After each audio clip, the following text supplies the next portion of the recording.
Bonsoir à tous, je me présente, je m'appelle Gouzou, je suis avec Rive.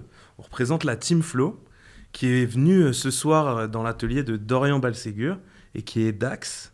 Bonsoir. Bonsoir. Pour vous présenter le premier podcast de Flow qui s'appelle Late Night Talk. C'est un podcast où on rend visite à un artiste dans son atelier et on échange avec lui sur plein de choses et plein de sujets et on vous le partage. Comment tu vas ? On commence? Ok. On est dedans. Ça va, hein? Ça va bien, je suis content d'être là. Je suis très excité de faire cette conversation. Et je trouve ça lourd qu'on puisse faire ça autour de l'art en plus. Je pense qu'il y a beaucoup à se dire, donc content d'être là. Carrément. Tout à l'heure, j'ai parlé de ton alias. Ouais. Tu préfères qu'on t'appelle Dorian ? Tu préfères qu'on t'appelle Dax ? Je préfère qu'on m'appelle Dax. Tu préfères qu'on t'appelle Ouais. Dax. Du coup, est-ce que t'as deux persos ? Non. En vrai, c'est parce que d'un point de vue galerie, business, il faut rester, je pense, dans la logique d'Orient Balségur en mode prénom et nom. Mhm. Pour un côté un peu plus sérieux, mais je pense que pour toute cette logique un peu de raconter une histoire, c'est important d'avoir plus un alias. Ça me parle, cette idée. Et puis je l'utilise vraiment naturellement, tu vois. Genre constamment, c'est que ce que j'utilise. J'utilise jamais d'Orient. Et ça me plaît un peu. Ok, parce que du coup, effectivement, c'est un truc, c'est un sujet qui est le perso d'artiste, Ouais. ce que c'est de faire ce métier-là Ouais. et de se mettre en scène dans ce métier-là, c'est quand même un vrai sujet. Et le fait d'avoir un alias, je le sais, j'en ai un aussi, tu vois. C'est quand même presque un genre de schizophrénie des fois, et ça peut traduire des pans de ta démarche artistique par moment. Je sais pas si effectivement le fait de te mettre en scène en tant qu'artiste, ça fait écho à des thèmes que tu abordes déjà dans ton travail dans la peinture ou pas, mais Je pense qu'il y a un côté privé qui me plaît avec aussi l'idée de l'alias, tu vois. C'est un moyen de mettre un peu une distance, pas une grande distance, tu vois, mais c'est aussi cette volonté de... La peinture, au final, c'était un moyen d'évoluer, tu vois, dans qui j'étais.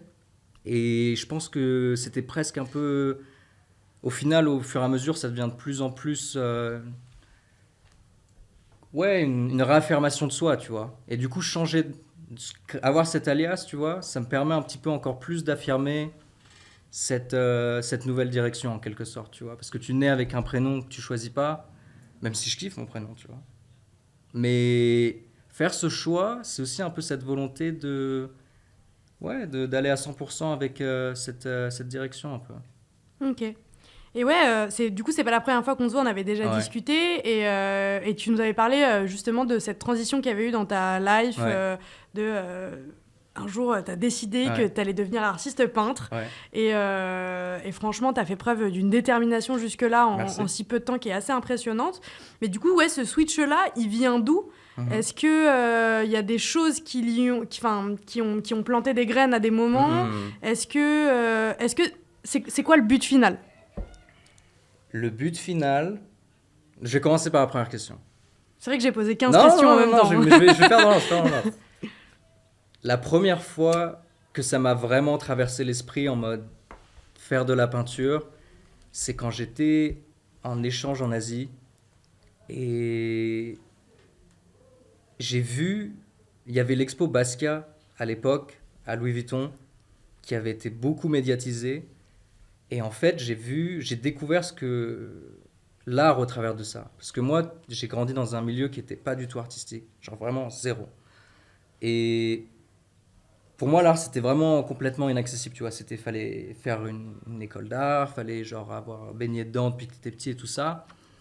Et genre voir Basquiat, parce que le travail de Basquiat, à première vue, c'est une approche tellement directe dans la traduction de à quoi ça ressemble, qu'il y a eu un sentiment de « Ah ok, ça peut être ça l'art, du grand art ». Et je me suis plus senti connecté avec une forme d'art similaire dans cette expression que ce que je pouvais ressentir en allant au Louvre, par exemple, où ça me paraît complètement inaccessible, tu vois. Et c'est là où ça a planté la première graine. Après, il y a eu le Covid, et c'est vrai que le Covid, ça a marqué, je pense, un moment de blanc pour beaucoup, de gris même, et le fait d'avoir un peu ce temps pour tester des choses, ça a été un peu un bon timing parce que je suis rentré d'Asie et direct, il y a eu le Covid, enfin genre vraiment 3 mois après. Et tu vois, l'idée était assez fraîche et ça a été le moment d'exécuter sur ça, tu vois. Ok. Et du coup, moi, je me posais la question, donc du point de vue d'un non-artiste, toi, tu disais que tu as évolué dans un milieu qui n'était pas du tout artistique. Ouais. Et je me reconnais beaucoup là-dedans. Ouais. Et du coup, cette idée de devenir artiste qui a germé et que le confinement a poussé finalement, toi, est-ce que tu dessinais déjà? Est-ce que c'était déjà quelque chose qui était présent chez toi? Donc, tu avais toujours ce petit côté artistique, juste que tu avais développé par toi-même, mais que tu n'avais pas imaginé pouvoir faire un métier. 100%. Ok. C'était vraiment ça. J'ai toujours dessiné depuis que je suis petit, toujours. Mais il n'y a jamais eu la pensée peinture en tous les cas. Il y avait toujours eu l'idée de vivre de l'art. Ça fait un moment que c'est là, genre je pense 14 ans à peu près, mais jamais défini autour de la peinture parce que comme je t'ai dit, la peinture c'était même pas une option dans ma tête. C'était trop... Il y avait trop de murs, tu vois, de façade. C'était inaccessible, tu vois. C'est vrai qu'il y a un côté un peu mystique avec la peinture. De fou. Ce côté soit inaccessible, soit très enfantin. De fou. Il y a deux facettes, il n'y a pas d'entre-deux. Il n'y a pas de je suis un adulte et ça peut être mon passe-temps. Et c'est vrai que peut-être sauter le pas et te dire que je peux en faire un métier, plus comme quelqu'un qui va se dire ok, je vais faire du son ou je vais faire de la prod ou n'importe quoi, qui paraît plus accessible vu tout ce qu'on voit, tous les tutos, etc. Donc c'est vrai que ça peut... c'est vrai qu'il y a un petit côté un peu mystique autour de la peinture. Ouais, et puis c'est... La peinture, fondamentalement, tu vends une expression de toi. Et genre, c'est un peu bizarre comme concept, tu vois. Genre, surtout en termes de... Là, je te parle plus d'un point de vue business, ou en termes de... À la différence de la musique, tu transmets une émotion, mais le moyen de vente et donc d'en vivre et donc de pouvoir considérer ça comme une option viable est pas du tout la même parce que un son en 3 secondes sur Spotify, il peut faire 10 000 écoutes et c'est pas le cas d'une peinture, elle peut être vue mais elle peut pas forcément être acquérie de la même manière et ce qui fait que ça peut facilement rester un passe-temps parce que les gens kiffent, les gens valident et tout ça, mais t'as pas accès aux ressources financières qui elles te permettent de te projeter en mode je vais prendre ça sérieusement, tu vois. Donc je pense que la peinture, il y a vraiment ce côté où c'est... Je dis pas que les autres médiums sont plus simples, c'est juste que le moyen de vraiment gagner sa vie de la peinture, au début, est vraiment pas évident. Et je pense que c'est ce qui crée aussi beaucoup de distance à comment est-ce qu'on peut intégrer un peu... Rien que dans sa tête, tu vois, se dire « Ah, en fait, je peux vivre de ça, tu vois. » Et évidemment, c'est par étapes, mais... Ouais, se dire que c'est un vrai métier. Il y a aussi un truc avec la peinture, c'est que c'est même à la base, dans l'histoire de l'art, c'est un truc super sacralisé. 100%. C'est la peinture, c'est l'art classique, c'est les peintures de la Renaissance. Et il y a un truc... la musique, ça a toujours été un truc beaucoup plus populaire. Et ces dernières années, depuis même une petite centaine d'années, la venue de l'art contemporain et du surréalisme autour de ce domaine-là fait que c'est devenu de plus en plus mystique parce que si tu fais de la peinture, tu peux pas faire de la peinture qui ont les... Enfin, je vais refaire en la phrase parce que j'étais pas dans l'ordre. Ouais. À la base, la peinture, c'est un truc qui est lié à la religion, qui était fait pour enseigner aux gens qui savaient pas lire. Et c'est devenu quelque chose de justement très, très difficile à lire. Surtout que... aujourd'hui, quand on est artiste, plasticien, on a 125 moyens de faire de l'art qui ne soient pas de la peinture. Donc, c'est un vrai choix. Et c'est donc, avec le temps, devenu de plus en plus illisible. Et donc, effectivement, il y a quand même un truc de... Tu choisis de peindre, de faire de la peinture. Tu choisis de faire de la peinture qui est très technique parce que ton travail, il est quand même très technique. Merci. C'est sur toile. Ça répond à des codes de l'art. De fou. Et donc... aller dans cette direction-là alors que tu es autodidacte, je trouve que c'est un statement hyper intéressant. C'est par... Merci, mais c'est par étapes.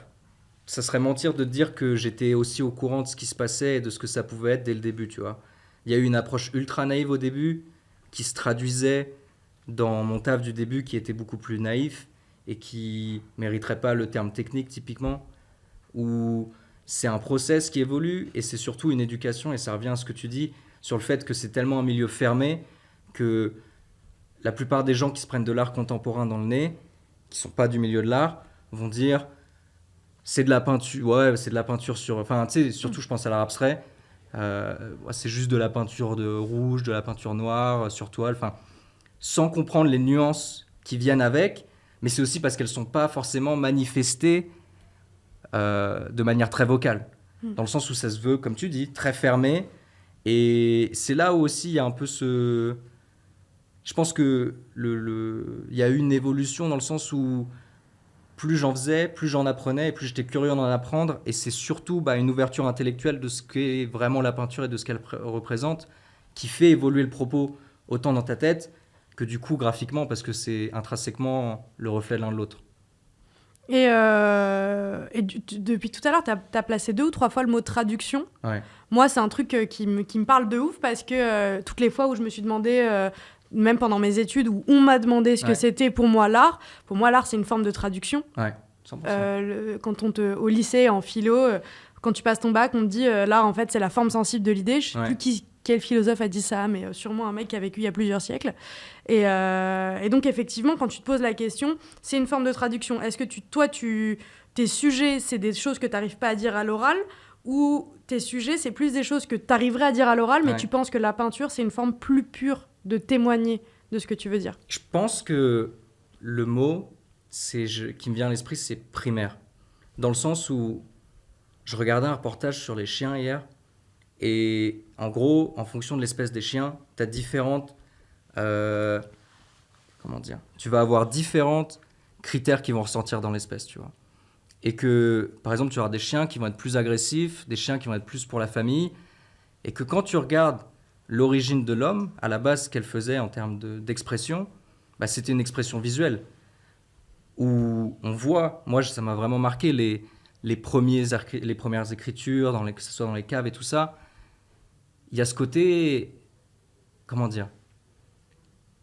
J'ai l'impression que le langage, en fait, c'est juste une construction sociétale qui a évolué avec le temps, mais qu'en réalité, le visuel passe avant les mots. Dans le sens où, pour lire quelque chose, c'est un tout autre processus dans ta tête que quand tu vois quelque chose.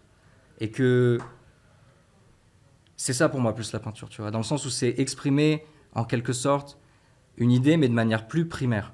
Et évidemment, après, les mots viennent rajouter un contexte et tout ça, mais je pense que l'image a plus de force que ce que je pourrais dire avec mes mots. Mais ça, c'est aussi par rapport à moi, tu vois. Je pense que typiquement, j'ai aucun skill en écriture, tu vois. Je suis très mauvais en écriture. Et donc, ça prend pas sens pour moi d'essayer d'écrire, d'essayer d'écrire, tu vois, parce que c'est pas moi, tu vois. En revanche, le dessin, c'est un moyen d'expression, et au travers de ça, je peux m'exprimer, et je pense que s'exprimer intrinsèquement, c'est revendiquer qui on est, et c'est là où il y a un peu un besoin intrinsèque à l'humain de s'exprimer, tu vois, en quelque sorte. Ok. Mais c'est vrai que, en fait, finalement, la parole, écrire ou utiliser des mots pour s'exprimer, c'est un peu travestir son propos, parce qu'en fonction du choix de mots que tu vas utiliser, 100%. en fonction de ton ton, ça veut dire quelque chose. Ouais. Donc, ça pourrait être difficilement interprétable par certaines personnes. Et ce qui est marrant, c'est qu'à la base, tout le propos de l'abstraction, c'était ça. C'était de dire, non, mais les gars, on va arrêter de faire des choses figuratives, parce qu'en fait, on s'éloigne vraiment trop du propos. Et pour parler de tristesse, j'ai pas besoin de te montrer des gens qui pleurent. Mais par des couleurs, par des formes, je peux te le dire. Et en fait, au fur et à mesure, on est passé dans un truc qui était tellement abstrait, qui était tellement loin de l'idée initiale, que ça déconnecte. En fait, c'est compréhensible, mais ça n'est plus compréhensible par le commun des mortels, des gens qui sont pas éduqués à l'histoire de l'art. 100%. Et il y a aussi ce truc-là de... aujourd'hui, on n'est pas éduqué à interpréter l'art comme ça devrait l'être. Aussi, le propos de la création contemporaine, c'est de dire, voilà, l'art, c'est dans le regard du spectateur, c'est Marcel Duchamp qui dit ça. Donc, en vérité, moi, demain, je regarde ton tableau, j'y vois quelque chose, même si c'est pas ce que tu as voulu dire, 100%. En vrai, j'ai raison. C'est ma vérité à moi. C'est ça 100%. J'ai autant raison que toi, t'as raison. Et en fait, tu vois, typiquement, un mec, tu parlais de l'expo Basquiat, moi, je m'en souviens très bien. Un mec comme Basquiat, il y a plein de trucs où c'est tellement naïf et accessible, mais pas dans le mauvais côté de l'accessible. Mais en fait, n'importe quel profane Ouais. peut comprendre ce qui est en face de Ouais. lui sans lire le cartel d'exposition à côté. Et c'est ok parce que le propos de Basquiat, c'est aussi de dire ça, quoi. Peut-être expliquer ce que c'est un profane, du coup. Ce que c'est un profane. Bah oui, ça serait bien d'expliquer. Bah, un profane, c'est quelqu'un qui s'y connaît pas en la matière, mais Ouais. après, on est dans un secteur où on est tous des profanes. C'est-à-dire que toi, tu parlais du fait que tu n'avais pas forcément eu d'éducation artistique, Gouzou non plus. Moi, je suis née dans une famille d'intellectuels, donc j'ai été éduquée à ça depuis mon plus jeune âge. J'ai fait des études d'histoire de l'art. Je suis censée ne pas être une profane. La vérité, c'est qu'il y a plein de trucs au Centre Pompidou que je comprends pas. Et c'est normal, en fait. Ouais. Donc, effectivement, il y a ce truc-là de devoir aussi s'ultra-légitimer tout le temps. Bah, je pense que, par rapport à ce que tu disais, il y a eu l'art qui était très clair, entre guillemets. Tu vois, l'art de la Renaissance et tout ce qui le précède, tu vois, où il y a clairement une volonté d'exprimer un propos clair au travers de l'image, et qui sont arrivés à une conclusion avec l'abstraction américaine, où on aurait presque pu s'en arrêter là dans l'art, tu vois, en mode, on a tout fait. Tu vois ce que je veux dire ? Et là, je pense que le challenge vers lequel on se tourne, c'est comment est-ce qu'on rebondit de l'abstraction américaine en vrai, ça a mis un point fort à ce qu'il y avait à dire sur l'art, tu vois. C'est que l'art, c'est pas figuratif et que t'as pas besoin de faire comme t'as dit, quelqu'un qui pleure pour émettre de la tristesse. Et comment tu rebondis de ça ? Et ça, c'est vraiment le challenge dans lequel on est, je pense, en tant que créatif, tu vois, dans cette nouvelle génération. Il y a toujours quelque chose à dire, tu vois. Tu peux pas dire qu'on a fait toutes les notes de piano qui existent. Mais c'est des nouveaux challenges, et je pense que là, le prochain challenge, c'est comment tu joues sur cette balance de extrême clarté et genre extrême occultantisme un peu, tu vois, genre quelque chose qui vraiment parle pas, tu vois. Ouais. Parce que en vrai, j'entends beaucoup ça. Tu vois, je parle avec beaucoup de gens du monde de l'art, et un truc qui revient souvent, c'est que on est au début d'un nouveau cycle. Tu vois, ça 100%. rejoint ce que tu disais. C'est-à-dire que c'est comme si on était allé au bout du bout d'un truc. 100%. On est parti d'un figuratif hyper précis à la Renaissance. On est allé jusqu'à une abstraction hyper intense, et je te prends le Malevich carré blanc sur fond blanc. Donc vraiment, on est allé loin dans l'abstraction, même le minimalisme, etc. Et là, aujourd'hui, les gens disent qu'on est dans un nouveau figuratif. 100%. Mais on est dans un nouveau siècle. On est dans un nouveau On est en siècle. 2023. Quand ils étaient en 1900, comme par hasard, tu commences à avoir les surréalistes qui commencent à s'éveiller, t'as le cubisme qui arrive. Ouais. Tu vois ce que je veux dire ? C'est juste lié à notre temporalité. En 2123, ils se diront, on est dans une nouvelle dynamique artistique. Et ils regarderont tout ce qu'on a fait en arrière, et ils se diront la même, en mode, mais ils ont tout fait. Et en fait, tu peux pas arrêter ça, parce que, ce qu'il faut, c'est chercher ailleurs, je pense. Parce que fondamentalement, l'art, c'est le reflet de notre société à un temps donné, et du coup, le propos, il est que actuel, en fait. Ouais. Mais effectivement, on est sur un truc, une période très particulière, parce que littéralement, effectivement, on a un méga retour du figuratif 100%. qui fait plaisir. Ouais, je suis Qui d'accord fait avec toi. vraiment Je suis plaisir. d'accord avec toi. Je suis dans la team figuratif aussi. Mais on a un méga retour du figuratif, mais c'est plus le même figuratif qu'avant. Parce que, effectivement, il y a eu ce switch-là de se dire, en fait, du coup, il y a quelques siècles de ça, on s'est dit, bon, voilà, si on fait des choses de manière figurative, on pervertit l'idée de base, donc on va aller hyper loin dans l'abstraction. On est allé super loin dans l'abstraction. Tu parlais de carré blanc sur fond blanc, on est allé beaucoup plus loin que ça. On est allé dans l'art conceptuel. Un art qui n'existe pas. Il n'a même plus de forme physique. Mais même C'est-à-dire Marcel que- Duchamp, t'en parlais, c'est les limites. C'est- Pour moi, c'est- c'est c'est même... la- mais d'ailleurs, c'était la limite. Déjà en 1910, Marcel le point. Duchamp, il a vu ce qui allait se passer en termes de nouveautés en 2010. C'est vraiment un malade, ce mec. il a pas tout vu.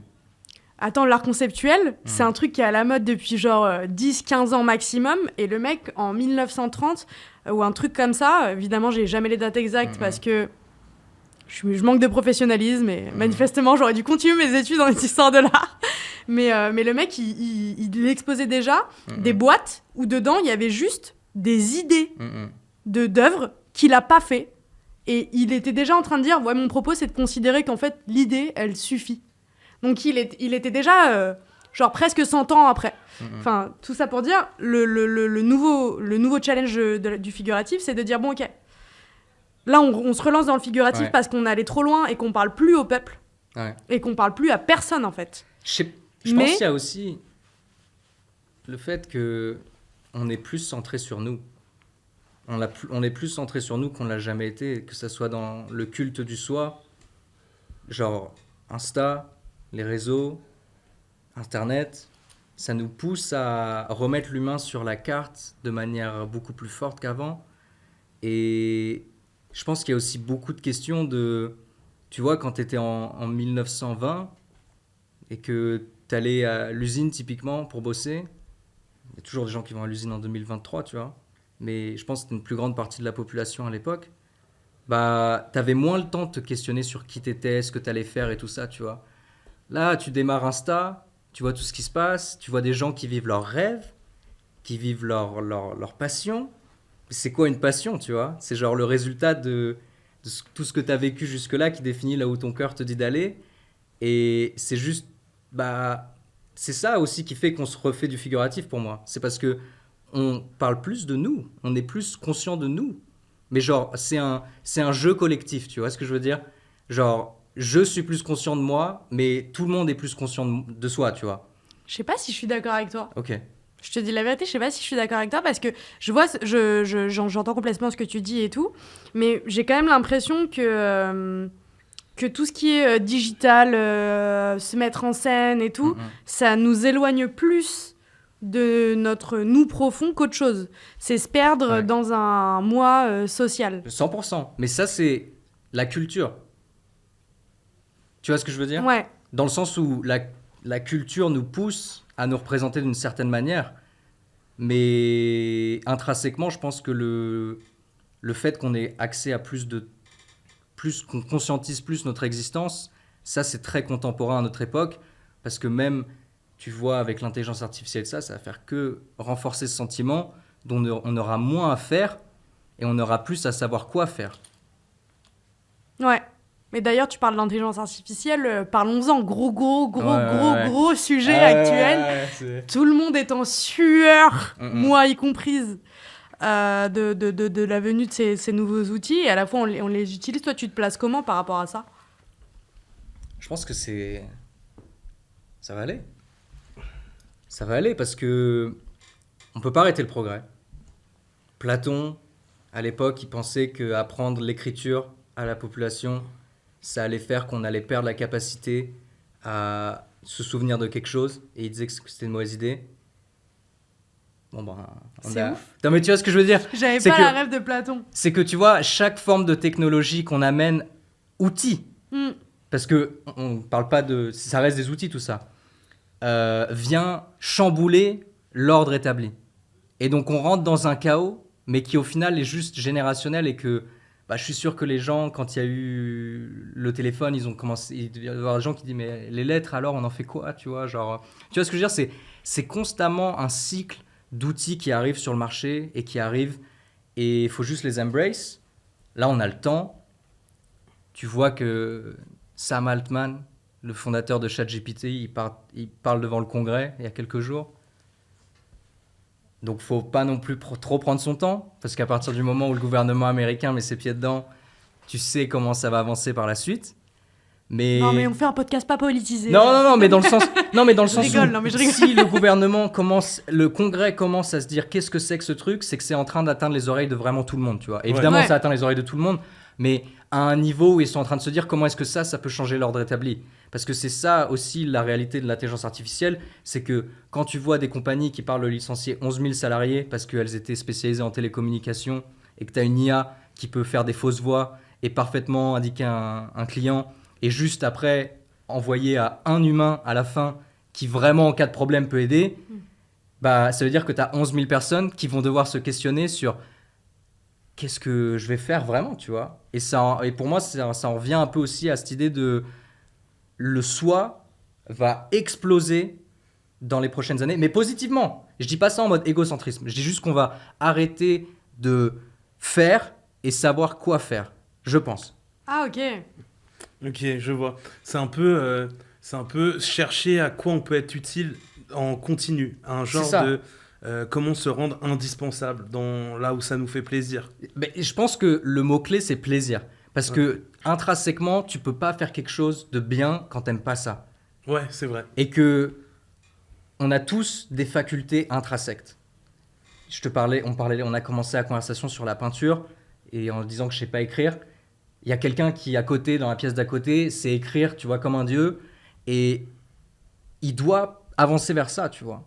Ouais. Mais ça, on a tous en nous ces prédispositions, voilà, c'est ça le mot, tu vois, prédispositions qui sont sous-jacentes au plaisir parce que ça va te paraître naturel, tu vois.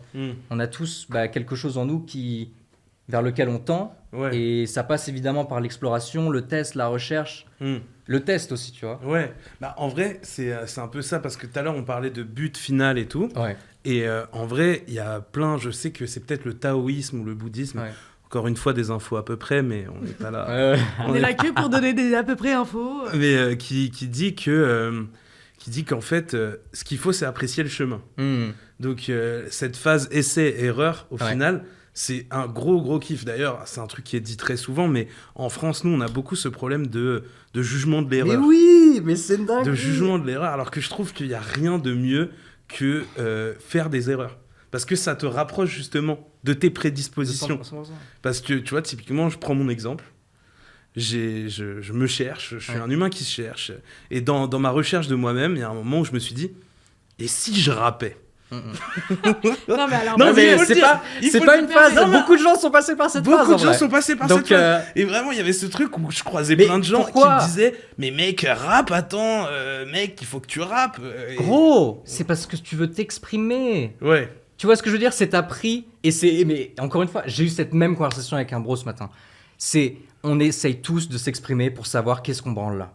Ouais. Vraiment. Et que quand je te dis exprime-toi, c'est plus naturel de faire une phrase que de prendre un cahier et de commencer à dessiner. Pourquoi ? Parce que depuis que t'es né, on t'a dit tu vas t'exprimer avec des mots. On n'a pas eu des cours de dessin de 8 heures depuis qu'on est en primaire pour dessiner. Sinon, tu utiliserais sûrement autre chose pour t'exprimer. Donc je pense que c'est ultra lié tout ça. C'est clair. Clairement. Et puis en plus, il a fait un son. Ok. Ah mais je vous le dis, il a fait. Écoute, c'était je l'aime, hein. Je l'aime de tout mon cœur. Hein. Mais il voulait pas que je l'écoute et tout. Il avait peur que je le quitte. Non. Et sur le coup, j'étais en mode, mais bien sûr que non. Enfin, je t'aime, je vais pas te quitter parce que j'écoute j'ai failli. Hein. Ça a émis des doutes. J'ai écouté le son. Je me suis posée 5 minutes comme ça, toute seule. Je me suis dit ok. Mais tu vois, c'est encore une fois cette peur de l'erreur, alors que en vrai là, avec du recul. Je me dis, putain, heureusement que j'ai essayé pour me rendre compte que j'étais nul à chier 100%. Là-dedans. Mais la peur de l'erreur, ce que tu dis, c'est le plus important et c'est le truc le plus problématique en France, je pense. Enfin, pas le plus problématique, il y a des choses plus problématiques. Mais d'un point de vue... Les choses plus problématiques. Comment est-ce qu'on grandit ? D'un point de vue de développement personnel. Exactement. Comment est-ce qu'on grandit avec cette peur de tester des trucs parce que tu te fais juger et qu'au final, tu vois, quand j'étais plus petit... Je l'observais pas comme ça. Je voyais l'erreur et tout ça en mode... Enfin bref, tu te fais juger de ça, mais c'est pas grave, tu vois, tu comprends pas bien les choses. Mais plus le temps passe, et là, tu vois, on est tous dans notre vingtaine à peu près, tu vois. Et je pense que plus ça vient secouer les gens de notre génération, dans aussi leur faire face à leur propre insécurité de pas pouvoir tester, ou de pas oser tester. Ouais. Et que quand tu juges quelqu'un qui teste, bah, au final, c'est tellement plus simple de lui dire, tu vois ce que je veux dire, d'émettre un jugement négatif que de soi-même.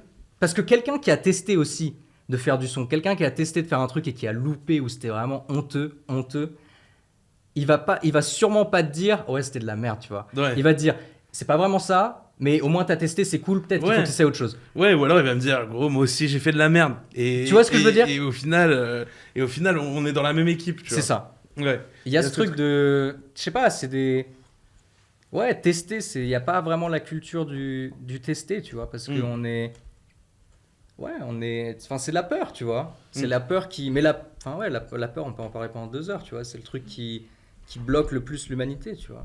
Il y a un truc aussi en France qui est beaucoup moins le cas aux States, mais Dieu sait que c'est pas un pays dans lequel j'ai envie de vivre, les States. Hein, mais en France, il y a un truc j'ai une discipline, je m'y attache et en fait dans la tête des gens, t'es soit peintre, soit tu fais de la musique. Et en fait, c'est pareil dans tous les corps de métier. Donc toi, t'as choisi la peinture, comme on le disait tout à l'heure, à une période où... en vrai, c'est moins le cas avec le retour du figuratif, mais il y a quelques années, on aurait pu dire la peinture, franchement, c'est un peu has-been. Et je fais de la peinture aussi, hein, donc moi aussi, j'ai fait un choix has-been. Mais donc, ouais, t'as choisi ce médium-là. Est-ce que c'est du feeling avec la matière ? Est-ce que toi, est-ce que t'es peintre ? Est-ce que t'es artiste plasticien ? Comment tu te définis, en fait ? Has-been, juste je rebondis sur ça parce que ça m'intéresse, c'est en mode has-been, c'est par rapport à l'autre. Dans le sens, dans ta tête, t'es pas has-been. Oui, non, c'est vrai, mais jamais. je trouve que c'est important parce que quand tu fais un choix, au final, quand moi je fais mes choix, j'essaie de pas penser aux autres. Parce qu'au final, si tu fais ton choix par rapport à la société, ça en vient de cette idée de peur et au final, tu bloques. Fin de ce rebond. Mais je dis ça, je me permets sur la parenthèse has-been, je disais ça parce que c'est un truc que moi j'ai entendu vachement aux Beaux-Arts. Des trucs, personne dit has-been, mais les gens ils vont te faire comprendre que non, mais si ton idée c'est pas de la peinture, tu devrais faire une install, tu devrais faire. Mais c'est... ou même il y a des trucs de. Ils dérivent de ce qui toi te paraît juste. C'est ça, mais du coup en fait les profs ils étaient plus dans un délire de.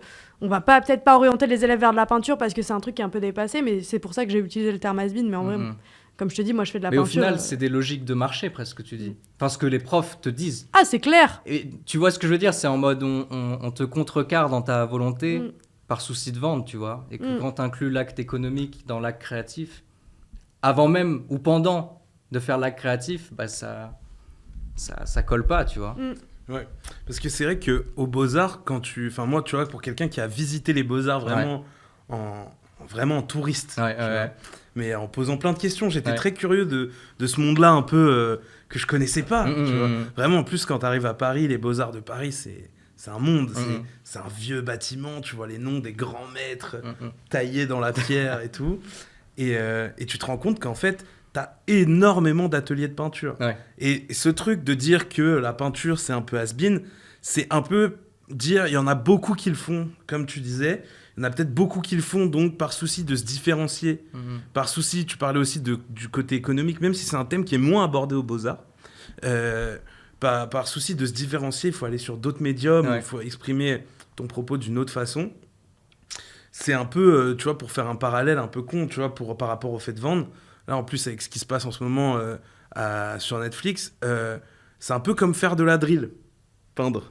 Tu vois, dans l'imaginaire... Tu parlais de nouvelle école. Oui, dans l'imaginaire des Beaux-Arts. Okay. J'ai l'impression, c'est un point de vue, je suis pas dans leur tête, donc je peux pas parler. C'est une super analogie. Je trouve que pour... Comment tu le vois par rapport à la drill, je sais pas.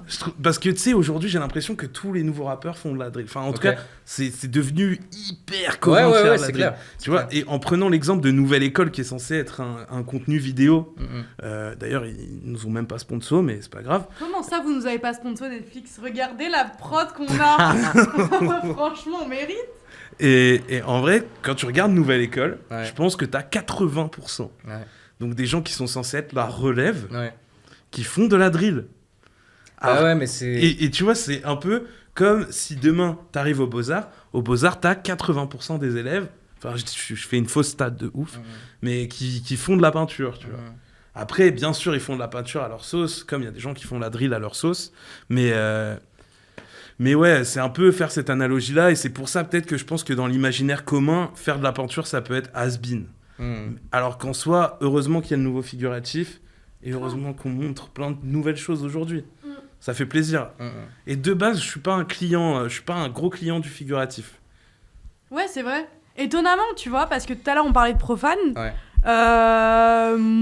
Du coup, toi qui à la base n'a pas du tout une éducation artistique, je sens qu'il a des goûts en termes de peinture qui sont tellement moins accessibles que les miens. Comment ça ?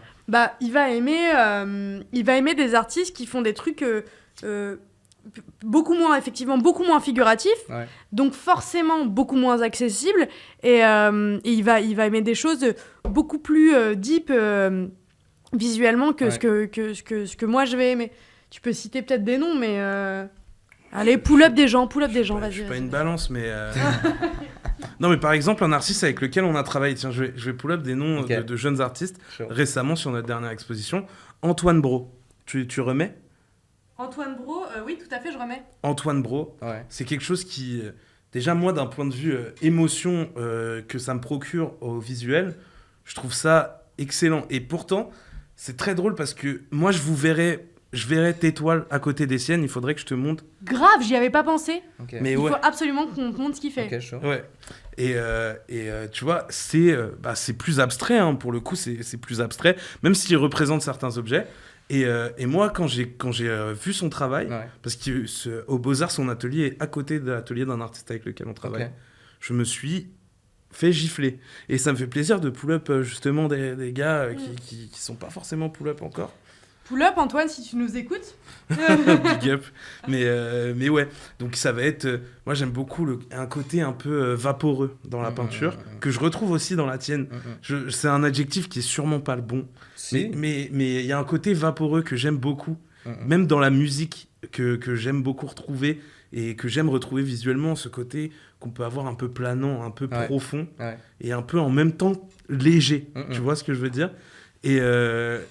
Et ouais, c'est vrai que moi, c'est des trucs qui me touchent un peu visuellement dans la peinture, dans mes goûts perso. C'est vrai qu'il y a un truc dans ta peinture qui est assez particulier.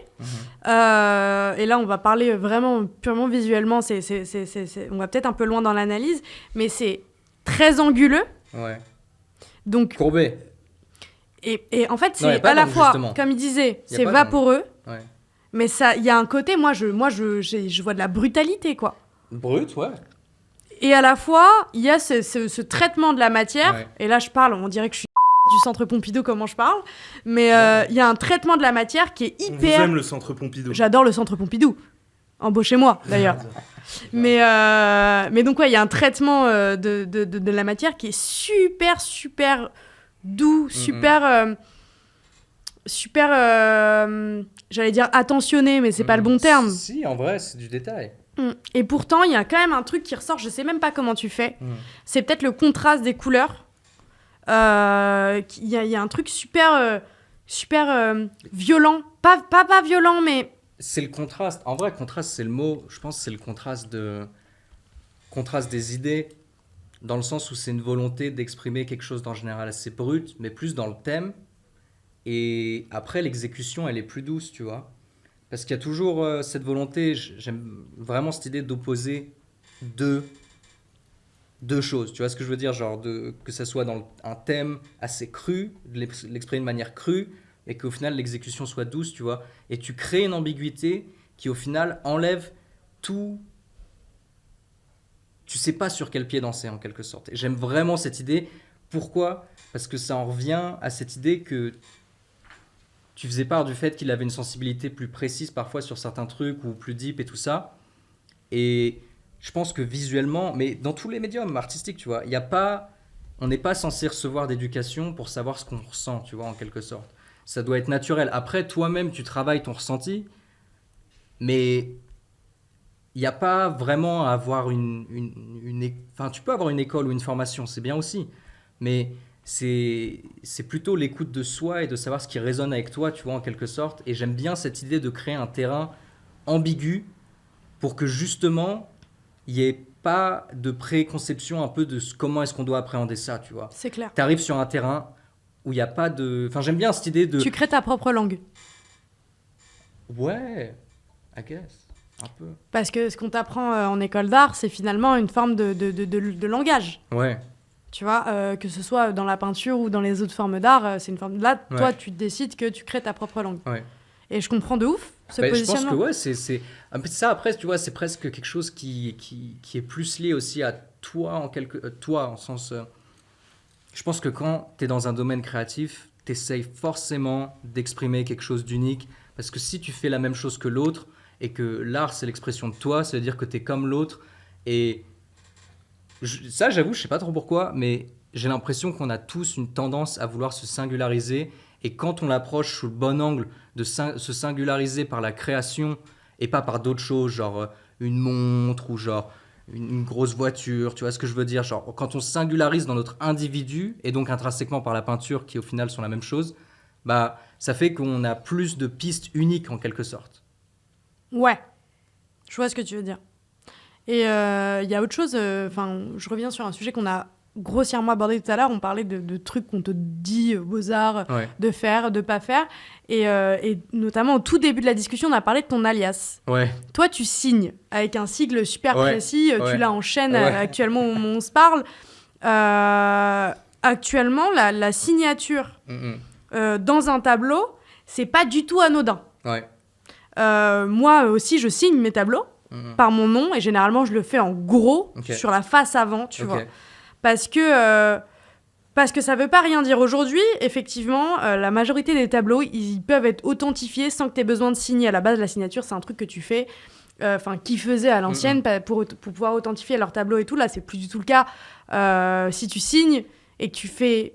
si ta signature, c'est une partie de ta composition, ou du moins une partie de ton art de manière générale, c'est un statement. Ça veut dire quelque chose de toi. Et donc, toi, comment tu l'intellectualises, ça ?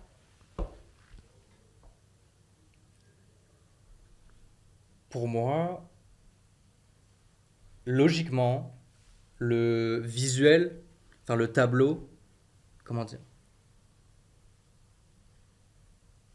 Le tableau, il est censé être reconnaissable sans signature. Grave. Ça, on est 100% d'accord. Parce que pour moi, la signature, c'est une manifestation de l'ego où je veux mettre mon nom. Et je comprends qu'à une époque, comme au 20e notamment, je pense, ça prenait beaucoup de sens de mettre une signature parce qu'il n'y avait pas les réseaux, il n'y avait pas autant une interconnexion entre tout le monde et tout, tu ne pouvais pas tout voir, tout savoir. De nos jours, ça ne prend pas sens, à mon sens, parce que... Enfin, moi, en tous les cas, moi, je ne me retrouve pas dans cette démarche parce que, je sais pas, genre, mon travail, pour moi, il est censé être reconnaissable parmi toute une salle. Et je te rassure, il l'est. Je te remercie. Mais tu vois, l'idée, pour rebondir sur ce qu'on disait, nous, 50 rappeurs drill UK, genre vraiment 50 différents, il y a vraiment moyen qu'on soit pas capable de savoir si c'était le son de l'un ou de l'autre à un moment, tu vois. Par contre, prends un son de Kanye, prends un son de Queen, t'as pas besoin d'un adlib. Pareil, adlib, pas adlib, les tags. Tu vois, Mike Dean, il est sur toutes les prods de je sais pas combien de personnes. Rick Rubin, il est sur toutes les prods, il a tous les plus grands artistes. C'est vraiment un boss du game. Non mais tu vois ce que je veux dire. C'est là où moi, je deviens il profane. est pas là en mode it's Rick Rubin on the track. Tu vois ce que je veux dire. Et par contre, et no offense à lui parce que c'est un goat, mais tu vois on va pas mettre de nom, ça sert à rien. Mais les producteurs récents ricains qui mettent des loud tags, tu vois ce que je veux dire. De qui tu parlais. Ça en revient à cette culture de genre, tu vois, genre montrer, c'est parce qu'on est ego trip, mais on est encore ego trip, mais vraiment centré sur l'expression de soi. Enfin non, là, revendiquer le soi par souci d'être vu et pas par souci de savoir ce qu'on fait, ça va être vu. Ouais. Parce que quand tu te singularises vraiment à un certain niveau, je me dis que logiquement, t'as même plus besoin de le dire. Et après, Rick Rubin, c'est encore autre chose parce que lui, il le fait plus parce que j'ai l'impression qu'il a zéro ego. Et donc ça, c'est encore un autre thème. Ah, moi, je pense qu'il a de l'ego. Je pense qu'il a de l'ego, mais... Je pense qu'il a de l'ego, mais je pense qu'il a pas de... Je pense qu'il a perdu le besoin de reconnaissance du public. Ouais, 100%. Il a perdu le besoin de reconnaissance du public. Ou il s'en a affranchi, je dirais. Ouais, c'est ça plutôt. Il s'est affranchi de la reconnaissance du public en se disant, au-delà même d'être reconnu par les publics, je suis reconnu par les plus grands de ce monde, de la musique, tu vois. Genre, il est reconnu. C'est-à-dire que tu prends des gens dans le milieu de la musique. Rick Rubin, c'est... limite, c'est pas, il y a un petit hôtel avec des petites bougies et sa photo au milieu, tu vois. Moi, j'entends ça autour de moi, vraiment. Moi, il y a vraiment un de mes meilleurs potes qui m'a dit, mon goal dans la vie, c'est d'être Rick Rubin. C'est un très bon ami, garde-le. Genre, vraiment. C'est le meilleur. Vraiment, garde-le. C'est le meilleur. Mais ouais, tu vois, genre, vraiment, et tu vois, en venir à créer ce genre de... Enfin, le gars devient un goal pour les gens. Le gars devient un objectif de vie. Mais c'est parce que lui, c'est presque un sensei master en quelque sorte. Et tu vois, il y a cette idée de création, mais ouais, enfin, tu sais, l'ultime forme de création, c'est celle où on sait même pas qui l'a créée. Tu penses ? C'est dur ce que tu dis. Ben non, mais c'est pas que de moi cette idée, mais c'est un mix de plein de gens qui justement sont au niveau de Rick Rubin et qui atteignent ce niveau-là. Personne sait qui a inventé le lampadaire, tu vois. Ouais. Et pourtant, tout le monde l'utilise. Et ça, je trouve ça fort, tu vois, de tendre vers au final, le vrai, parce que le temps, c'est le seul truc qui vraiment fait qu'on est aussi pressé par notre ego. Si on vivait 500 ans, on n'en aurait rien à foutre. Donc toi, tu peins pour laisser une trace. Non, pour plein de raisons. Ok. C'est difficile de pinpoint une raison là. C'est vrai, hein, là, Ouais, là, tu m'as tu m'as affolé. Et sur ce, les gars, je vais être 100% honnête, j'ai très envie de faire pipi parce Grave. que je manque de professionnalisme. Ok. Je vais pisser, je reviens, continue de discuter. Ok. D'après, vraiment, Non, mais T'inquiète, pas franchement, de soucis. ça risque de m'arriver aussi dans très peu de temps. Ouais, moi aussi. Donc vraiment. Vraiment, sens-toi libre. Bah, on va faire une petite pause. Bonjour. Nous profitons de cette courte interlude sur une musique libre de droit pour vous introduire le sponsor de ce podcast. Personne. En effet, pour le moment, aucune marque n'a souhaité soutenir notre contenu. Toutefois, si vous le désirez, l'équipe Flow tient à vous informer que nous acceptons les dons en nature, Western Union, Lydia, PayPal et bien évidemment les chèques de banque et toute autre forme de stagiaire qui pourrait mettre à notre disposition une force de travail sans contrepartie monétaire. Bonne continuation d'écoute, l'équipe de Flow. Attention, Flow est une association à but non lucratif. Flow ne cautionne aucun des propos précédents et ne fait en aucun cas l'apologie de pratiques illégales. Pour votre santé, évitez de manger trop gras, trop sucré, trop salé.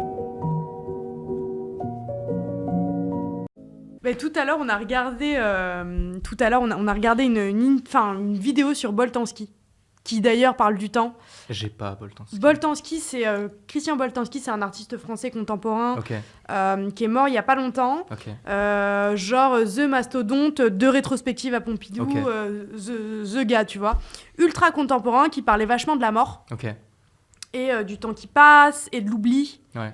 et du souvenir forcément. Et bref, c'était juste une vidéo de gens qui étaient allés voir sa rétrospective à Pompidou et qui faisaient des commentaires. Il y a une meuf, elle dit on sent la patte de Joseph Beuys. Ok. Et j'ai cut la vidéo avec Gouzou. J'ai dit mais attends, mais si moi un jour on voit une expo de moi et qu'on me dit qu'on sent la patte de quelqu'un d'autre, c'est fort de dire je sens la patte de quelqu'un d'autre. Dans le bon sens du terme? Non, c'est Dans le mauvais sens, surtout Ouais, après c'est 2 surtout expos à négatif. Genre, Pompidou. Ouais. Bah c'est ça. Genre c'est en mode il a tout établi et on est encore là à le comparer. Mais la Surtout comparaison, ouais. c'est un moyen tu vois, c'est un moyen de faire un parallèle avec quelque chose qu'on connaît. Et c'est pas souvent négatif, c'est juste que quand je pense que c'est jamais dit avec des intentions négatives, c'est juste perçu très négativement d'un point de vue personnel. Bah ouais, grave. Mais c'est jamais dit négativement. Surtout quand t'as fait tout ce travail. Ouais. C'est ça, surtout que je pense que les gens ils le disent limite en mode compliment, en mode lui est chaud et je trouve que ton taf ressemble à lui. Tu vois, il y a un peu de ça, mais c'est juste parfois c'est non fondé et c'est mieux de rien dire ou de juste dire pourquoi t'aimes ça plutôt que dire ah j'ai vu ça chez un autre qui me plaît et ça me fait penser à ça dans ton taf. Tu vois, c'est... Mais ça revient au truc de on est dans un monde, le monde de l'art contemporain, c'est un monde où même quand t'as fait des études, même quand t'as un background de malade dans ce monde-là, il faut toujours que tu prouves. Et donc, même les gens qui s'y connaissent pas, en fait, je pense que c'est une manière de se rassurer, de citer des rêves pour se dire 100%. on n'est pas 100%. ils sont pas non plus devant un truc où ils comprennent rien. C'est ça, c'est des poignées dans une salle où t'as pas de gravité. Tu vois ce que je veux dire? C'est genre un L'analogie moyen est belle. tu vois, d'essayer de choper un truc et t'es là en mode complètement perdu. Mais ouais, et du coup, Boltanski, pourquoi on regardait une vidéo de Boltanski Ouais. tout à l'heure avant de venir? Parce que on préparait un petit peu les questions qu'on allait te poser et au final, tu vois, on s'est pas du tout tenu aux questions qu'on voulait te poser.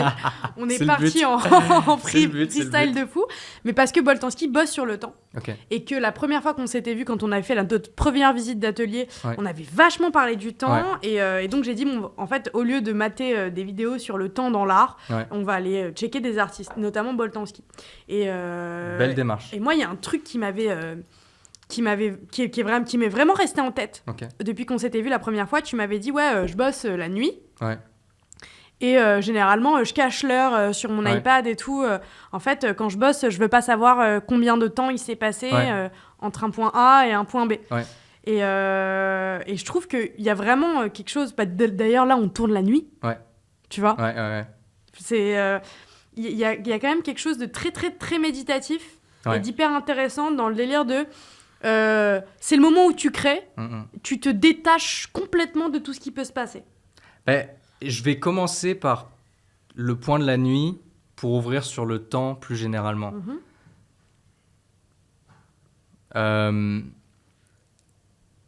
Je peins la nuit dans cette logique justement et de cacher l'heure, pareil, avoir aucun repère temporel, parce que fondamentalement, si tu commences à bosser et qu'il est disons 20h, et que tu vois, tu bosses, et que tu vois que d'un seul coup il est minuit, bam, t'as ton... Tout est comment dire, des sortes de préconceptions de ce qu'il est censé se passer à minuit qui reviennent dans ta tête. J'ai pas mangé, demain je dois me lever, je dois ci, je dois ça. Et au final, tu viens brouiller ton champ de conscience que tu avais établi au travers de ton taf, tu vois. Et tu perds complètement ce focus que tu avais, alors que même, tu vois, entre-temps, il y a un autre truc qui m'est arrivé, qui m'était pas encore arrivé avant. C'est carrément, maintenant, quand je peins et que quand je fais une session, je me surprends à me voir dans le miroir. En mode, j'oublie tellement, je suis tellement dans ma tête, et je pense que c'est le but d'un acte créatif, tu vois, de vraiment se connecter à ses pensées conscientes et inconscientes, que j'oublie même que j'ai un corps. Ok. Tu vois ce que je veux dire ? Et c'est pas une surprise en mode, tu vois ce que je veux dire ? Ça reste. Non mais je suis au courant, tu vois de ce qui se passe, mais tu fais un arrêt cardiaque en alopicé. Mais c'est dans l'idée que je pense, pour vraiment se connecter à ses pensées et faire quelque chose de sincère, parce qu'au final c'est aussi ça un des trucs qui m'intéresse le plus dans l'art, c'est de vraiment livrer quelque chose qui me paraît honnête, à mon sens. Et bah pour ça, je pense qu'il faut avoir un focus, mais absolu, et que le temps, donc que ça soit l'heure qui te rappelle où est-ce que tu es censé en être par rapport à ta journée, ou le jour qui se couche, et donc évidemment qui t'informe du temps, c'est des facteurs qui viennent un peu brouiller cette capacité de focus.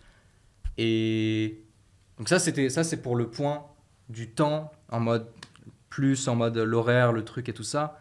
Après, le temps de manière générale, la grosse évolution un peu qu'il y a eu depuis qu'on a parlé, je l'ai traduite un peu par la représentation que je fais des personnages, où il y a beaucoup de filaments et ça vient se singulariser en un seul point, une sorte de pic, tu vois ce que je veux dire ? Et c'est un peu cette réalisation que j'ai eue par rapport à mon questionnement du temps, que j'ai un peu toujours eu et qui parfois était presque négatif, où on n'existe que dans le présent, t'existes que maintenant, tu vois ce que je veux dire ? Tu n'as aucun accès à ce qui va se passer dans 5 minutes et tu n'as aucun accès à ce qui s'est passé à 15 minutes. Et ça, c'est quelque chose qui m'a profondément hit, dans le sens où le passé te permet d'arriver à là, et donc c'est pour ça qu'il y a tous ces fils qui représentent au final cette infinité de perspectives, de choses qui sont passées il y a 5 ans, il y a 10 ans, il y a 2 semaines, il y a 3 mois, qui au final sont toutes ces lignes qui viennent te ramener à ton unique moment d'existence qui est là. Il y a quelque chose de l'iconographie de la racine aussi. On dirait des racines d'arbres un peu. 100%. Après, c'est peut-être moi qui interprète. Non, t'as 100% raison. Et du coup, ça fait sens. Mais alors, pourquoi les racines d'arbres ? C'est parce que, bon là, on verra sûrement pas à la vidéo, mais... On fera des plans de coupe. Tu vois, là, l'énergie de Tesla, donc l'énorme rayon et l'éclair, c'est la même que l'énergie entre les cellules qui grandissent. Et cette forme-là que tu vois entre un arc électrique ou des cellules qui grandissent et l'énergie au travers des cellules, c'est les mêmes formes que les racines d'un arbre. Et en fait, tout ça, ça revient rebiquer au fait que les formes de vie primaires, dont un arbre par exemple, dont les racines, c'est parce que c'est juste des représentations de l'énergie et de la vie à un niveau ultra basique. Parce que fondamentalement, tout n'est que énergie. Tous nos atomes, que ce soit cette table de bois ou ce qui tient notre peau, c'est que des atomes retenus par l'énergie. Et donc, c'est oui des racines, mais c'est surtout oui les racines qui sont à l'image de l'énergie qui est partout. Et donc, c'est plus l'étude de l'énergie, mais je comprends le parallèle avec les racines parce que c'est un des parallèles qu'on observe le plus dans notre quotidien. Mais en réalité, l'énergie et ce motif d'énergie qui avance, il est partout. Et mais même, il y a un truc là, tu me parles d'énergie, ça me fait penser que même dans le traitement du dégradé, la manière dont tu fais les choses, il y a quelque chose de l'ordre de l'onde. Ouais, 100%. Ouais. Mais même dans le traitement du contraste et de la lumière sur les tableaux. Ça, la lumière, c'est aussi une volonté presque d'inclusion. Parce que tu vois, vu qu'on a beaucoup parlé de cette relation d'exclusion dans l'art, et que moi, j'ai pas eu de formation quelconque dans la peinture, il y a eu cette volonté semi-inconsciente de vouloir faire quelque chose qui inclut, et que typiquement dans une période de néo-figuratif, vas-y ce mot il est nul, mais tu vois ce que je veux dire ? J'adore. On est dans du nouveau figuratif. Viens, fume des cigares et on parle de néo-figuratif, s'en supplie. Tu vois ce que je veux dire ? On est dans une nouvelle ère de la figuration, et je pense que c'est aussi le temps d'établir un nouveau langage de comment est-ce qu'on regarde l'humain, et typiquement utiliser que du blanc, mais à l'image du blanc, pas du blanc, la couleur de peau blanche, tu vois, mais le blanc de la lumière, c'est aussi un moyen pour moi de faire un tableau qui inclut tout le monde. Ah, d'où le gris aussi. Le gris, c'est aussi le symbole d'équilibre, parce que rien n'est noir ou blanc, tout est gris. Et tu vois ce que je veux dire, ça questionne grave bon, c'est le gris au sens large de tout n'est que équilibre. Mais à tous les niveaux, tu vois, tu peux observer ça à tous les niveaux. Mais cette idée d'utiliser la lumière pour représenter quelque chose qui inclut plus quelqu'un, tout type de personne en fait, tu vois, parce que vu qu'on parlait d'énergie avant, l'énergie qu'on a en nous, elle a pas elle a pas de limite. Enfin, tu vois ce que je veux dire, elle a aucune Mais déjà, on a même elle pas... a aucune discrimination. C'est ça que je veux dire. Elle peut pas être discriminée, elle peut pas être différenciée. On a tous une énergie qui est différente, mais qui a la même image. Parce que c'est la couleur de l'énergie, en fait, que j'essaie de faire. Ok. J'entends complètement ce que tu dis. Et même, on parlait du truc de... ce que tu représentes, c'est c'est le présent à l'instant T, mais ça parle du passé et du futur à la fois. C'est un pas genre du de futur. truc, Ouais. Parce que le futur n'existe pas. C'est vrai que t'as pas dit ça. Ben, c'est vrai que même tes interpréter. filaments, j'interviens, tes filaments s'arrêtent au présent comme tu l'as défini. C'est ça. Toutes ces, entre guillemets, racines du passé, ces filaments du passé, se rejoignent en un point qui est le présent. Parce que le futur n'existe pas. Donc ça revient à une création, tu veux créer une réalité. C'est ça. Ouais. C'est une manière de le lire. Ouais, c'est une manière... Oui, mais je suis d'accord avec toi. C'est juste que je l'avais jamais dit moi-même dans ma tête, mais oui. Ouais. Genre, en fait, toi, ce que tu veux, c'est poser sur une toile quelque chose qui est ta réalité, quelque chose qui est réel. Mais c'est notre réalité. C'est notre réalité, bien sûr. Parce qu'on est tous... Il n'y a personne qui voit ce qui se passe dans 15 minutes. On est tous cantonnés que dans l'instant présent. N'importe quelle personne sur Terre n'a accès qu'au présent. C'est vrai. Il n'y a personne qui vit 2 ans en arrière. Personne. Et ça, tu vois, ça ouvre même sur une logique plus large de qu'est-ce que tu fais de ton temps, tu vois. C'est clair. Qui en revient à la passion. Et mais tu sais que ça va être le truc du temps, du fait que tu caches le temps et tout. Ouais. Quand tu travailles, c'est un truc, ça m'avait tellement matrixé. Je te jure, hein. J'ai phasé dessus parce que moi aussi, le temps, c'est une question qui revient vachement dans mon travail et tout. Carrément, j'en suis venue à dire des fois, Gouzou, il me dit l'heure. On est à la maison, on habite ensemble. Hein. Il me dit l'heure. Et je suis en mode, mais ça me vénère, premier degré. Je suis en mode, mais j'étais en train de vivre un moment. J'avais pas besoin que tu le définisses. Il n'y a pas de retour en arrière. Une fois que tu comprends ce que le temps te fait sur toi. Ouais, grave. Tu vois ce que je veux dire ? T'as capté que c'était une... Mais c'est encore une fois, c'est une construction sociale, le temps. Le temps, il n'existe même pas, fondamentalement. Puisque t'as accès qu'au présent. Donc ça sert à quoi de savoir le passé et le futur ? Le temps, il y a juste... Ça ce qui sert existe, de savoir c'est pas... le passé. Ouais. Mais dans le sens où t'as accès juste... Enfin, tu vois, une montre, c'est un peu marrant comme concept parce que ça te donne l'heure, mais au final, t'as accès que maintenant. D'ailleurs, la mienne est arrêtée. Depuis je ne sais quand. Bah, ça me plaît l'idée. L'idée me plaît, tu vois. Mais effectivement, pour revenir sur les tableaux et comment tes tableaux ont évolué depuis qu'on te connaît et même du travail que tu faisais avant, il y a aussi cet aspect-là de tes personnages, ils sont toujours dans des contextes. Ouais. C'est des fonds hyper contrastés, donc souvent noirs, mais de toute façon, même avant, c'était déjà sombre comme fond. Et il n'y a jamais de... Il n'y a jamais de contexte, il n'y a jamais de décor. Ça permet de décaler quelque chose. Tu vois, c'est quelque chose qu'on pose ici et on ne te donne pas d'indice sur où ça se passe et quand ça se passe. C'est parce que, vu que c'est un reflet ou que j'ai envie de pousser les gens vers l'idée que c'est un reflet... J'aime bien penser que mes toiles, ça peut être un reflet de ta pensée, tu vois, genre comme une traduction d'un sentiment, d'une pensée ou quoi que ce soit. Et que moi, évidemment, c'est le reflet de mes pensées. Mais c'est un reflet collectif, tu vois. J'approche vraiment ça en mode ce que je fais en peinture, c'est pas que moi. Ça m'intéresse pas de faire une peinture qui est que moi. Le but, c'est vraiment de faire une peinture collective, tu vois. Et dans cette démarche, une pensée, quelle taille elle fait ? Dans le sens, si tu penses au mot, je sais pas, au mot amour, quelle taille il fait ? Si tu penses au mot peur, quelle taille il fait ? Et donner un contexte de taille avec une échelle ou avec une pièce ou avec ça viendrait contextualiser quelque chose qui n'a pas de sens à l'être, puisqu'au final, si c'est le reflet d'une pensée, t'as pas à avoir besoin d'autant de contexte que ça. T'as pas besoin d'échelonner les choses. Exactement. Parce que c'est pas un reflet de la réalité. On l'a déjà tous, enfin pas tous, tout a déjà été fait presque en termes de représentation de la réalité, figurativement parlant, tu vois.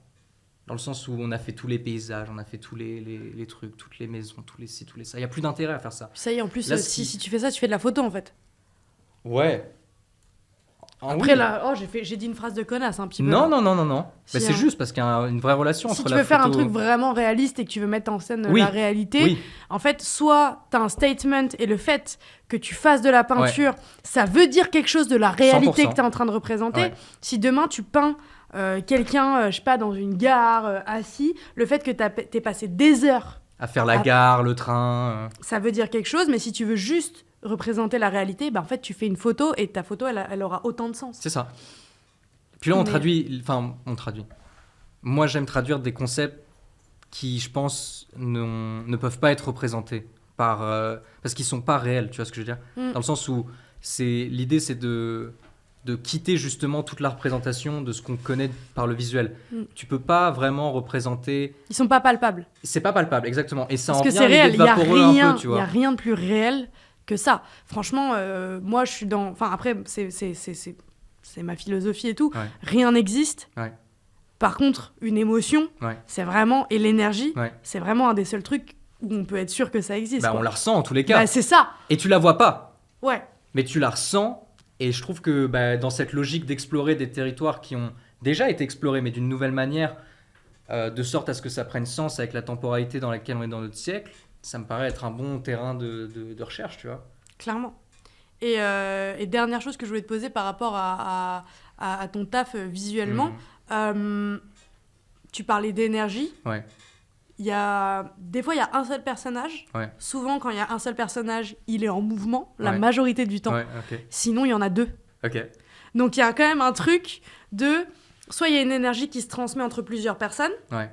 soit la personne est en train de créer quelque chose de Ouais. l'ordre de l'énergie. C'est pas du tout clair ce que je dis, je parle chinois Non, complètement. si, je trouve ça, c'est clair. Mais donc voilà, je voulais savoir comment tu plaçais cette chose-là. Parce qu'en plus, les personnages que tu Ouais. représentes, ils sont majoritairement genrés. Il y a aussi cet Waouh. aspect-là. Ah là, non. Ah là, non. Là, non. Justement, Désolée. c'est Oh, je m'excuse, l'opposé. putain. C'est l'opposé. J'ose espérer tendre vers un non-gendrisme absolu. Eh ben, tu vois, Et alors- moi, en tant que spectatrice, Ouais. si j'ai vu du genré, Ouais. ça veut dire qu'il y a un truc qui se passe dans mon œil Ouais. qui est perverti. Non, c'est pas Pas- perverti, pas c'est juste que perverti, tu as une mais perception de la chose C'est ça, qui est ça la veut dire que tienne. ma réalité a fait que moi, j'ai vu des gens genrés. Mais c'est normal, mais notamment dans cette nouvelle série, il y a une grande partie des tableaux où les sujets n'ont pas de genre ou un genre qui est ultra flou. Je pense aux flûtistes où c'est des pecs, c'est des seins, enfin tu vois, est-ce que c'est une poitrine, on n'est pas sûr. Est-ce que c'est de ce que c'est vraiment Je pense là même à droite, tu vois, les bras viennent pile cacher la poitrine, on peut pas vraiment savoir si c'est un homme ou une femme. Il y a une volonté, là derrière on le voit pas, mais il y a un autre tableau où justement il est dédié à 100% à un être qui est mi-homme, mi-femme. Parce que pour moi, c'est aussi cette volonté d'unité. Ouais. Parce que chaque délimitation qu'on met entre nous, homme, femme, blanc, noir, origine, monnaie, enfin argent, tout ça, ça participe au même problème. C'est on se divise. Et qu'on pourrait faire beaucoup plus en étant plus unis. Et ça revient à l'idée de se juger dans nos erreurs, dans nos tests et tout ça, dans nos peurs et tout, si on était unis. Et donc, je pense que moi, ce qui m'intéresse en tous les cas, c'est de faire une peinture qui... et ça découle de l'idée que d'inclure les gens, c'est que pour que tout le monde soit inclus, personne ne doit être exclu. Ouais. Mm. Et donc, ça se traduit aussi par le fait que, du coup, tu fais de la peinture qui veut parler à tout le monde. Ah Parce que mais ça n'exclut 100%, personne. mais 100%. Moi, le but, c'est que évidemment, tu auras besoin d'un contexte, d'un carton pour expliquer l'histoire, parce que je Non. passe beaucoup de... Non, mais dans l'idée, dans ma tête, j'aimerais bien qu'il y ait... Parce que je passe beaucoup de temps à faire des histoires. Mm. Et ça m'importe que quelqu'un puisse facilement accéder à ce que j'ai vraiment voulu dire, mais ça m'importe davantage que la personne puisse ressentir quelque chose sans titre, sans signature, sans rien. Et Juste la toile. Dernière question, le flûtiste. Il Ouais. s'appelle vraiment le flûtiste? Il s'appelle flûtiste, pas le flûtiste, parce que c'est donné Il un genre. s'appelle C'est vrai. Il s'appelle flûtiste, Et flûtiste, justement, c'est un mot qui va dans les deux sens. c'est vrai. Après, j'avoue tout, je suis sexiste. Mais non, mais même, non, enfin, c'est- mais je rigole, mais du coup, moi, j'avais pas du tout capté que c'était une flûte. Mais Ah c'est... ouais Non. Bah, On aurait dit peut-être un porte-cigarette. Dans ma tête, Ou un cigare ou quelque chose comme ça. Mais non, mais dans ma tête, même, il se retirait quelque chose. Bah, c'est exactement ça. C'est il retire ses émotions au travers de l'instrument. Et voilà, et c'est là que la boucle est bouclée. Et voilà. Ok, bah écoute, moi en vrai j'ai un petit sujet que j'aimerais aborder si on a quelques minutes encore. De toute façon, c'est déjà trop long. Hein. C'est que- Non, c'est trop bien. C'est que, en fait, là, du coup, Rive a abordé la partie de ton travail pur. Ouais. Moi, j'ai envie de parler un peu de Dax, du coup, Ouais. la personne. Ouais. Moi, il y a un truc qui m'avait marqué chez toi, c'est que t'étais quelqu'un qui venait pas du monde de l'art, de Non. base. Et au final, j'ai remarqué quelque chose quand on a parlé, c'est que tu t'auto-éduques vachement Ouais, 100%. sur ce sujet-là. Et donc, du point de vue d'un profane, comme on disait tout à l'heure, je pense que c'est intéressant que tu expliques un peu aux gens qui vont écouter un peu toutes les clés que tu as eues pour t'éduquer. Parce que c'est dur. Enfin, en soi, Ouais. c'est dur de trouver du contenu intéressant sur l'art, du contenu bien fait, pour s'éduquer, pour vraiment apprendre. Tu vois là, je peux ouvrir YouTube et je peux taper Caravaggio technique et je peux me mettre une vidéo de 1h30 en 3 parties sur comment faire le style Caravaggio. Et ça, c'est la magie de l'époque dans laquelle on est. Si tu peux tout apprendre aux plus hautes formes en 1 seconde. Enfin, pas en 1 seconde, mais t'y as accès, gratuitement. Ouais. Et donc, mais genre, ta question, elle me plaît de fou et elle évolue. Dans le sens, enfin, la réponse, elle évolue. Dans le sens où, dans un premier temps, et ça se voyait dans mon taf, il y avait zéro culture artistique, aucune en compréhension de l'abstrait. Vraiment, tu vois, très figuratif, basique, tu vois. Puis après, ça évolue. Je m'intéresse à la technique, j'ai appris les grands mouvements, les artistes, me renseigner, qu'est-ce qui me plaît, qu'est-ce qui me truc et tout ça. Là, maintenant, j'ai atteint un nouveau stade où je regarde plus une seule peinture parce que, fondamentalement, l'idée, c'est de représenter le monde, en fait, tu vois, et que tu peux pas représenter le monde si tu regardes ce que les autres ont fait. Et donc, là, je regarde plus une seule toile et tout ce que je me mets, c'est des podcasts sur de la physique, sur de la science, comprendre la gravité, comprendre les éléments, comprendre la psychologie, comprendre tout ça. Et c'est ça les sources matérielles que j'utilise pour faire l'étoile. Ok. Donc ça veut dire Et donc tout ça, ok. c'est accessible gratuitement. La seule vraie difficulté que je dirais qu'il y a dans ça, c'est le fait qu'en français, on n'a pas forcément beaucoup de contenu. Donc je pense que l'anglais joue un rôle dans le fait où la plupart des bons contenus sont en anglais. Mais encore une fois, l'anglais, ça reste une langue assez accessible et donc on peut y arriver. Mais je suis persuadé dans la capacité de chacun à apprendre quoi que ce soit. C'est juste une question. Mais vraiment, hein. Parce qu'en fait, même à partir du moment où tu dis je peux pas faire un truc, ça inclut l'idée que tu peux pas faire quelque chose. Et je te parle en termes d'actes créatifs, tu vois. Et donc, par exemple, si je me dis je peux pas apprendre la science, peut-être qu'en fait, je suis pas capable d'apprendre bien la peinture. Tu vois ce que je veux dire ? Ouais, je vois. Et donc, enlever tous ces doutes et tous ces trucs de qu'est-ce que je suis pas capable d'apprendre, qu'est-ce que je suis pas capable d'être.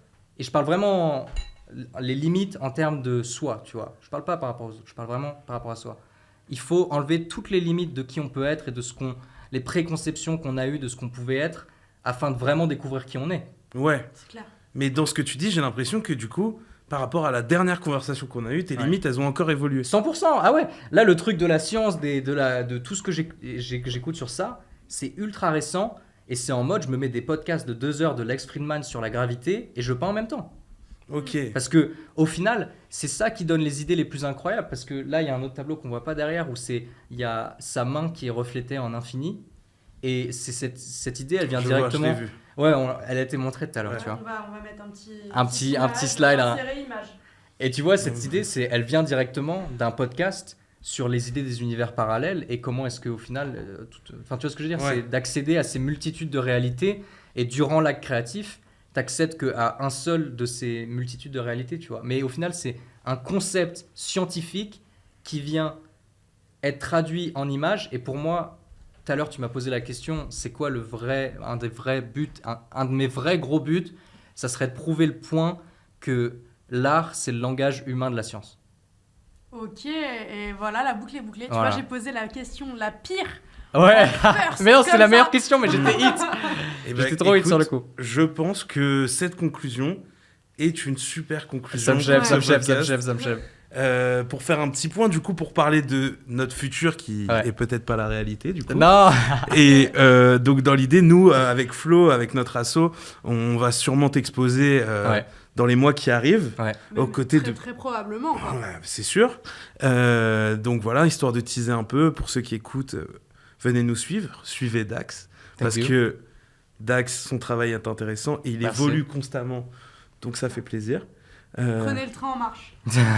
Chaud, j'aime bien cette phrase. Et merci à ceux qui ont pris le temps d'écouter. Merci. C'était un test, on est là. J'espère que ça vous a plu. Ouais, Et du coup, ouais, comme on disait, c'était un test. C'est la première fois qu'on fait ce genre de format. On était ultra ravis de faire ça avec toi, Bah, moi aussi, Dax, c'était un grand plaisir. Merci à vous deux. parce qu'on connaît notre capacité respective à partir dans des deep Ouais. talks un peu longues. Et du coup, on attend tous vos retours le plus possible. On est ouvert à tout ce qui vous intéresse. voilà. Bah merci à tous. Je vais finir par un C'était truc de fou. beauf. Voili voilou. Oh là là, non. Après, ça sera cut au montage. Ouais, ce sera cut. Et voilà. Merci à tous, c'était Flo et Dax. Merci.